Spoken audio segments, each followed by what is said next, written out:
Information from Governor Mike DeWine and the Ohio Department of Health. Right now, 5 people in Ohio are being tested for coronavirus. Over in South Carolina, 2 new possible cases of coronavirus have been identified there. Good morning, Matt and Monica. Now, half of Ohio's 23,000 restaurants are closed right now. 3% tell us they're not going to reopen, and they're waiting on this plan by Governor Mike DeWine. Same with all the other restaurants here in the short north. But if you're not quite ready to go to the theater, there are tons of drive-ins available. Governor Mike DeWine hopes to announce more details about the reopening of Ohio in the next few days. The mayor isn't sure exactly how long this is going to last. Obviously, it depends on COVID-19 and what happens in the future. They said the pros outweigh any of those cons because they're spending 80% of their time outside unplugged. Now, between myself and my cameraman, which is why I'm not wearing mine, we have more than 6 feet. But according to the CDC, these masks are so important. If you leave the sanitizer in the hot sun, it will evaporate, making it less effective. So the best thing to do is just put it in your glove compartment or take it with you. Mask acne, and it's a thing, and it's becoming a problem, especially since summer is right around the corner.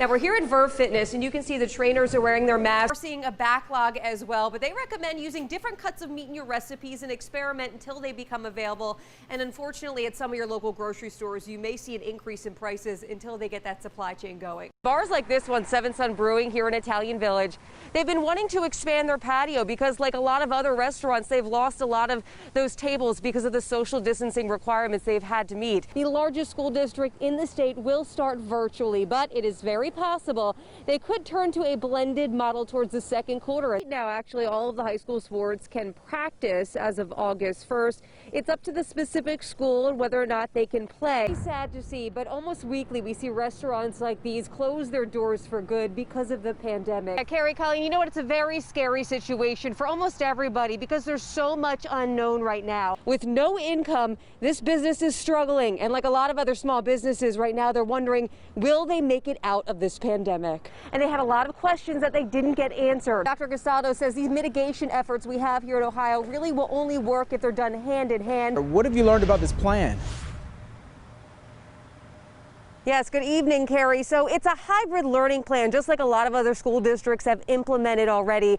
But the teachers in the district are not upset with the plan itself, but also the way it was constructed. Now, Dr. Johnson explained just a few days ago, the percentage rate was about 1.16%. Now, 24 hours later, she says it's up to 3.1%. The incident report right here. Officer Chris Smith repeatedly told kids to put a mask on, follow the COVID-19 policy. Doctors are warning we still need to follow the protocols we've been following since the start of this pandemic. Yeah, you know what, Carrie and Colleen, like you said, the most startling part of that is the increase in youth. But here at Westgate, there's a steady flow of people coming in, especially since they're just getting off work.